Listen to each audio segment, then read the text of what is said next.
And welcome to the Bruce channel. I'm Bruce, and though away last week, we're back this week. So first thing I want to do, I wasn't here last week, and so I couldn't say this, but if you were celebrating, Happy Hanukkah. Last Sunday was the first evening. That's when it began, and the Festival of Lights will run through tomorrow evening, assuming I get this posted on Sunday, as is my intent. So to my Jewish friends, I hope it has been really good. Of course, it's now under 2 weeks until Christmas, which this year will be on a Friday. And for the first time since 1977, maybe? I think so. For the first time in years, anyway, the moon becomes full on Christmas. Specifically at 6:11 a.m. Eastern Time, so it'll still be dark, relatively. It won't be that dark. And Rudolph can stay home and get an early start on his eggnog because the night of Christmas Eve, the moon will be shining as brightly as it can. That's going to be pretty neat. Then, of course, the following day, Saturday the 26th, that starts Kwanzaa, which ends on New Year's Day, so there's lots of holidays upcoming. In fact, more than we sometimes think about. I read that between November 1st and January 15th, there are like 30 holidays with religious observations by the 7 major religions. So, wow, no war on Christmas, but happy holidays. All right, so last time here, there had just been a mass shooting in Colorado Springs, and it had just happened relative to my deadline, so I really couldn't comment on it. And then I was away last week, but of course just days previous, there was the mass shooting in California. So what is there to say that hasn't been said? That the rest of the world thinks we're crazy? Yeah, they do. Now, the Second Amendment is, sadly, arcane. The Founding Fathers were smart, they were educated, and they were usually eloquent.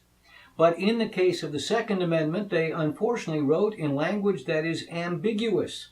And there is enough ambiguity so that whichever side you wish to argue, you can find, reasonable arguments on your side. The right of the people to keep and bear arms was intended for those in the well-regulated militia, or it was intended for the population at large.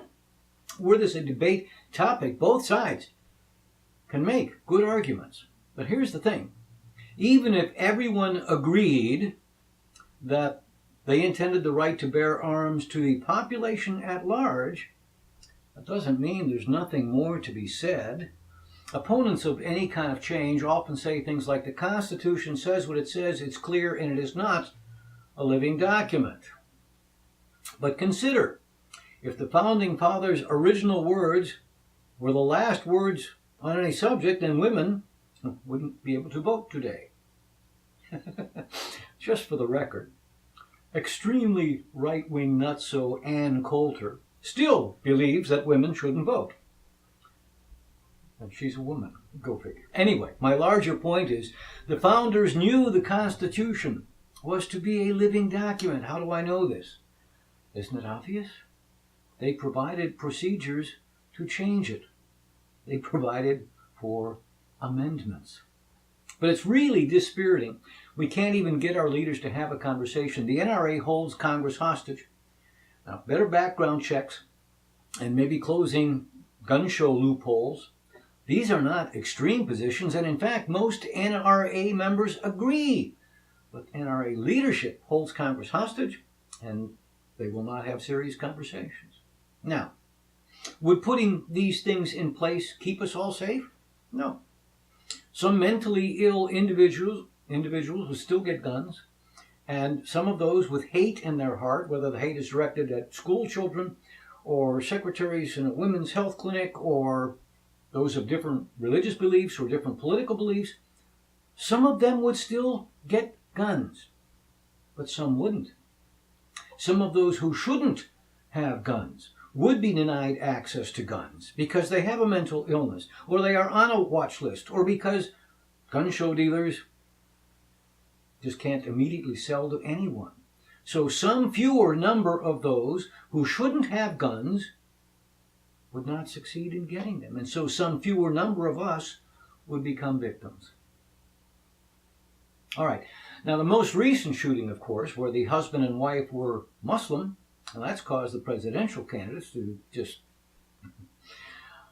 Most of them said what you'd expect, but no one expected what Donald Trump then later said, quoting, "A total and complete shutdown of Muslims entering the United States until our country's representatives can figure out what's going on." I went to the website. I read the statement. That's a direct quote, and it's pretty clear, but it is not reasonable.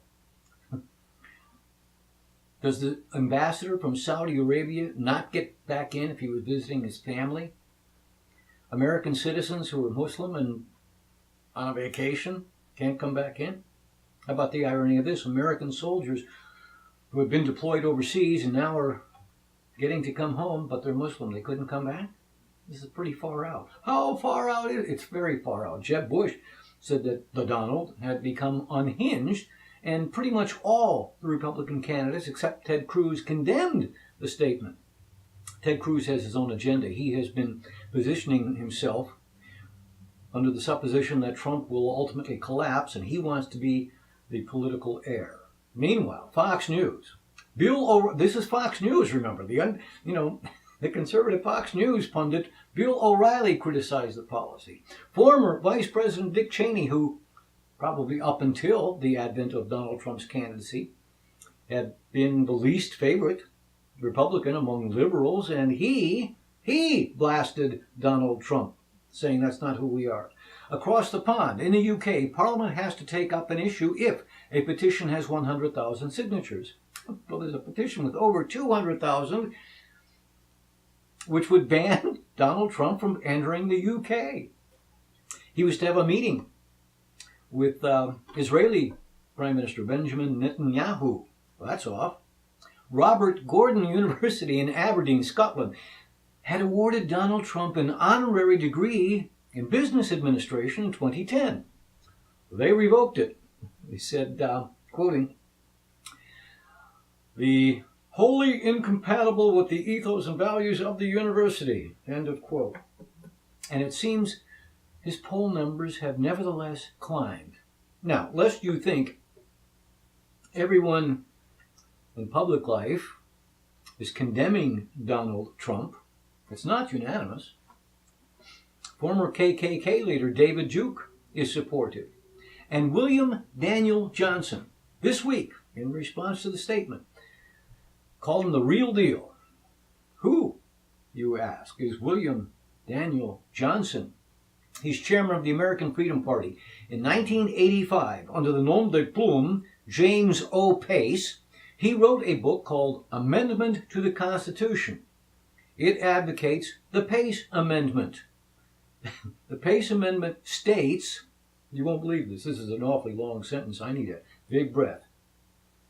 It states, "No person shall be a citizen of the United States unless he is a non-Hispanic white of the European race in whom there is no ascertainable trace of Negro blood, nor more than 1/8 Mongolian, Asian, Asia Minor, Middle Eastern, Semitic, Near Eastern, American Indian, Malay, or other non-European or non-white blood, provided that Hispanic whites, defined as anyone with a Hispanic ancestor, may be citizens if, in addition to meeting the aforesaid ascertainable trace and percentage test, they are in appearance indistinguishable from Americans whose ancestral home is in the British Isles or northwestern Europe. And only citizens shall have the right and privilege to reside permanently in the United States." Wow. That is so preposterous on so many levels, if ratified. It can't, but what would you do with all of these suddenly non-qualified citizenry? They used to be citizens, now they're not. What does he do with them? He deport them to where? Canada? Big country, not so many people. What if they don't want them? Australia, same thing. What if they don't want them? Understand, these are now stateless people. They were born here, they're citizens, and then the next day they're not citizens. What would happen to their homes, their property, their businesses, their money? This just makes no sense. So, and if you don't have any place to put them, what do? They can't stay here. They're not citizens. They have no rights. They have nowhere to go. We shoot them, gas them, set up camps. Can you spell final solution? Oh, and irony. This is his view is that the U.S. should be populated by Northwestern European ancestry. That is, it's ours, and everybody else is an interloper. Black people can't be here, but they didn't want to be here in the first place. Their ancestors were brought here against their will. But it's an even greater irony. I mean, beyond the pale irony. And not in the statement that I read, but he concedes elsewhere in the book. He doesn't amplify this point, but it is a concession that we, the Northwest European white people, came and took over the continent. So we wouldn't deport American Indians. Instead, they'd be living on reservations. Oh, and the same thing for indigenous Hawaiians. They were there first too, and we took it.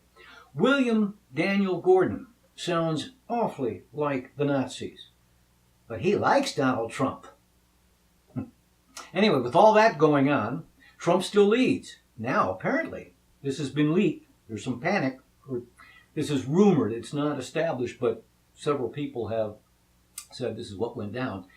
Republican Chairman Reince Priebus is said to have had a meeting Monday, and it said the subject was how to deal with Trump this summer at the convention, speculating that he maybe has the most delegates, but not enough to clinch the nomination, and then what are they going to do? The further speculation is they don't want him because they're certain he'd lose, so they want to find some way to keep him from being nominated, and word of that meeting leaked, or at least the speculation that's what the meeting was. Trump said if that happened, he'd leave the party and run as an independent. And Dr. Ben Carson said that, well, he expected to win. If he didn't, and it was fair, he'd support the nominee, but if they did that in a backroom deal, he'd quit the Republican Party too. It is hard to believe this is all happening. Messrs. Dole, McCain, and George H.W. Bush, the nice, somewhat stodgy perhaps, but always civil Republicans, they must find it unbelievable. And Messrs. Eisenhower, Reagan, Nixon, Goldwater, and Ford must be spinning, not rolling, spinning in their graves. By the way, this week brings 2 more debates. The GOP on Tuesday night on CNN. Oh, Donald Trump said he wouldn't show up for it unless CNN paid him like $5 million. Well, they refused. So now will he show up? Will he make good on his threat? If he does show up, they're going to ask him about the statement. And maybe they'll use the non-payment, maybe he'll use the non-payment as an excuse to opt out. And they're again going to have the stupid undercard. It is stupid because it is based on polls, but polls aren't what they used to be. Good science had driven polls. They could be really fine-tuned, but Gallup, the biggest, is not doing it. Why? Because the results are now skewed. Young people don't have landlines, and cell phones are typically not called when polling.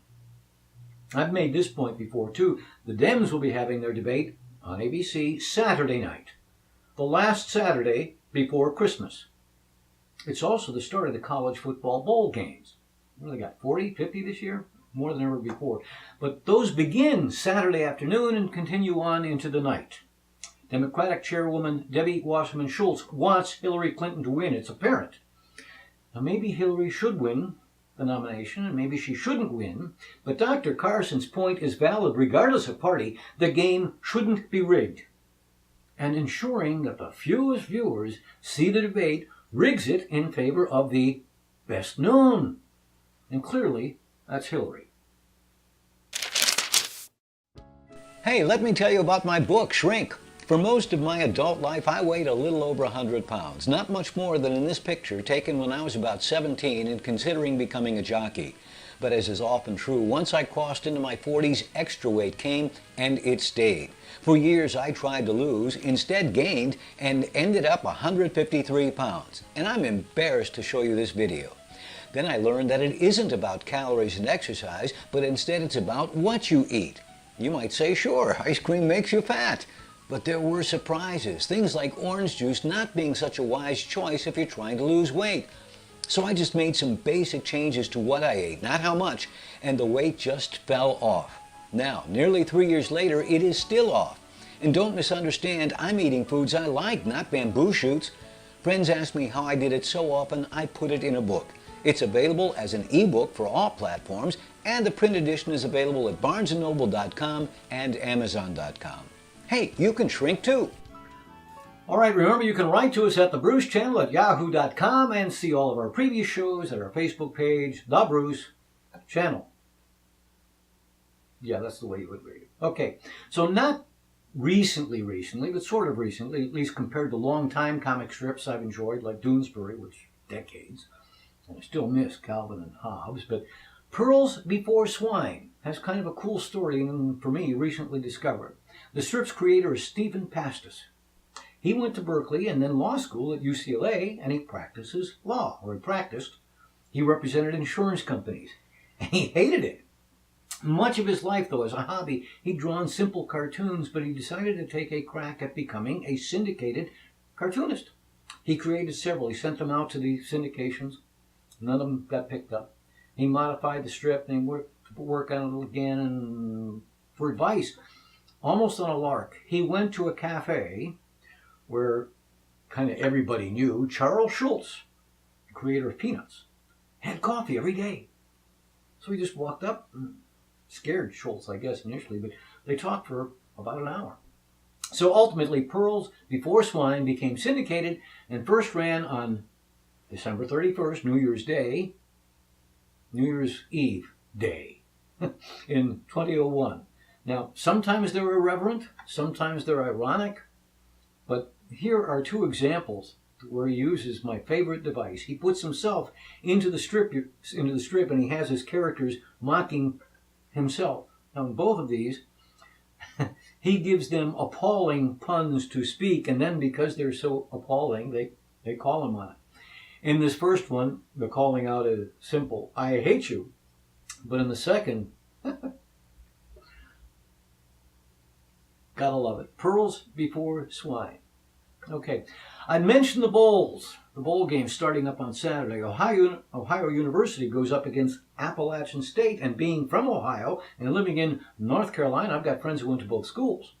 That's the Camellia Bowl in Montgomery. The first round of the championship series will be on New Year's Eve. Clemson takes on Oklahoma at 4. Alabama meets Michigan State at 8. My Buckeyes will face the Fighting Irish on New Year's Day. What's really weird is that's going to start at 1 Eastern Time, but it's in Arizona. So for the folks there, that's going to be a breakfast bowl. Maybe they could call it the cereal bowl. All right. So as I said, posting this today, if I get that done, it's Sunday, December 13th. And I was away last week. Where was I? I was in Charleston, South Carolina, working on a film. I played a character. The character's role name was Hunchback. Didn't have a hunchback, but that was originally the imagined. Well, I was a prisoner, abducted by space aliens. Yeah. But if, as intended, I post this on Sunday the 13th, and yesterday was the 12th. Who said I can't do math? Anyway, just an observation. 100 years and 1 day ago marked the centenary of Francis Albert Sinatra's arrival on Earth. I'm not going to give you his biography, but just tell an anecdote. The songwriters of what's known as the Great American Songbook, the guys who wrote the standards, were giants. Nothing like we have today. I mean, we have devolved so far. Harold Arlen, Jimmy Van Heusen, George and Ira Gershwin.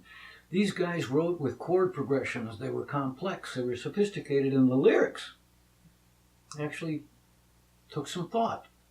Well, Frank Sinatra sang any number of those songs, maybe all of them. And he sang many of Cole Porter's songs, also one of the giants. And Frank called Cole Porter America's finest songwriter, which, given the likes of those just mentioned, is quite a compliment.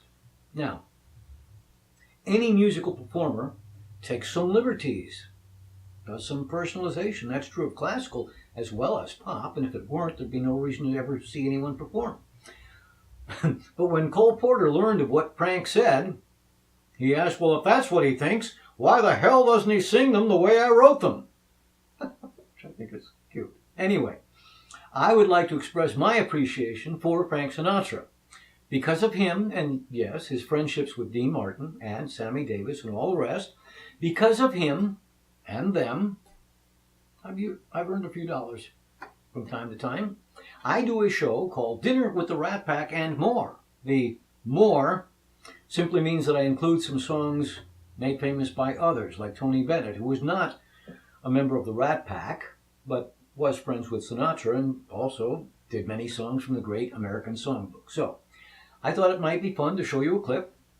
In this clip, it's a medley, not the whole thing. I pick it up at the end of Chicago, that's the title in town, Chicago, and it segues into Chicago, My Kind of Town. Anyway, I hope you like. On State Street, that Great Street, but I just want to say, you know, there's some things that don't go on Broadway. Broadway out of town, down the line.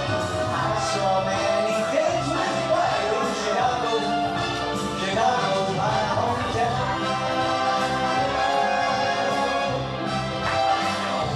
And it's my kind of town, Chicago. It's my kind of town, Chicago is. I kind people too. People will smile at you and me each time I ring. Chicago is. It's all the me. Chicago is. One town that's never gonna let you down. It's my kind of town. And it's my kind of town, Chicago is.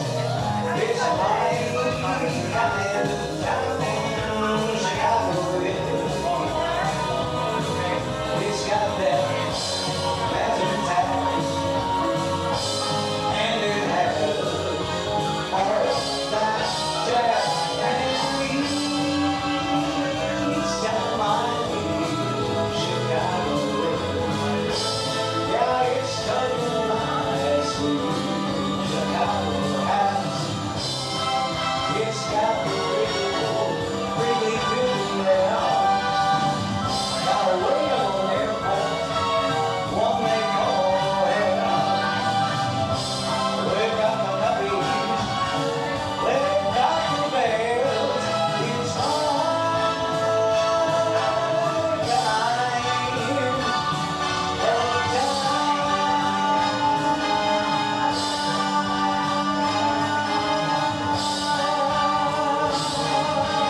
Chicago, Chicago, Chicago.